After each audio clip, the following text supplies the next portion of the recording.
Subukan ninyong palakihin yan. Subukan nyo lang palakihin yan. Ang pinaka-arbiter dyan, pakukuha po natin ang inyong notarial register at kapag nakita namin na tumama dun sa number nung daladala ni Gutesa, madidisbar pa po kayo dyan. Nakaroon siya ng disciplinary problem dyan. Kasi mananagot ka doon sa tinatawag naming SIPRA. SIPRA. Ito yung Code of Professional Responsibility and Accountability. Okay. Mahigpit yun. Maaari kang madisbar dyan.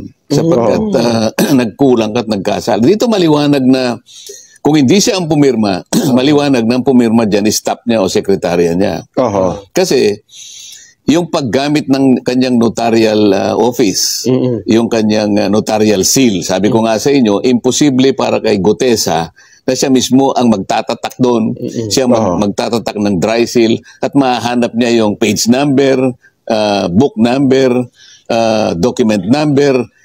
Hindi kaya ng isang nagpapanotaryo yun. Ang nakakakita lamang niyan ay yung staff doon, yung pinagkatiwalaan ng abogado, siyang maglalagay ng mga number na yun. Kaya pinakatama dyan, sabi ko nga, pasasabpin ako yung kanyang notarial register.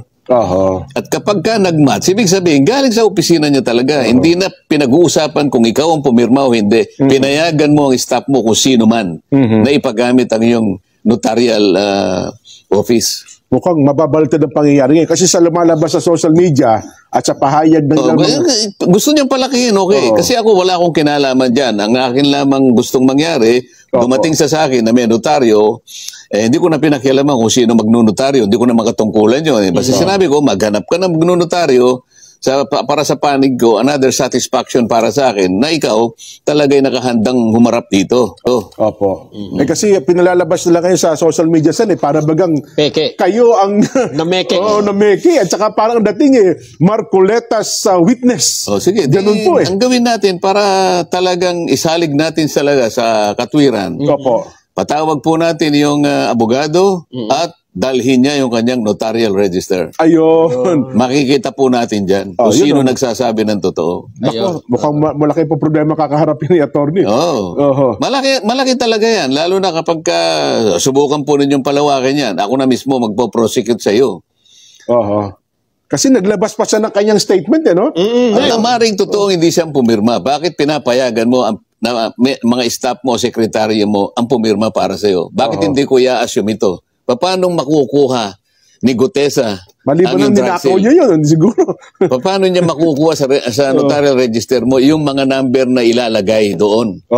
Yun lamang doc number.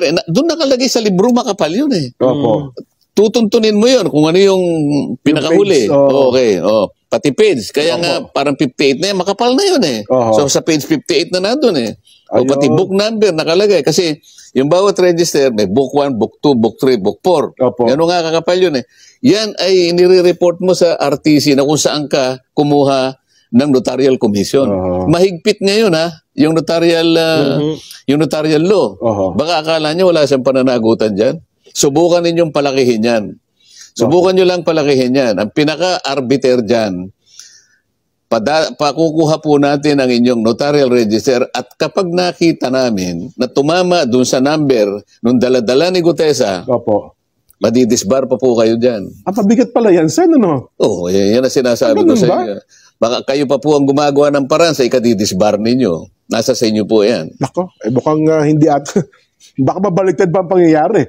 Mababaliktad yan. Ako, wala po akong kinalaman dyan. Kayo po nagsabi na hindi nyo pinirmahan yan. Okay sa akin yun kung hindi kayo pumirma. Pero kayo ang nagbigay ng pagkakataon na ipirma po nung kung sino man ang pinagkatiwalaan nyo dyan.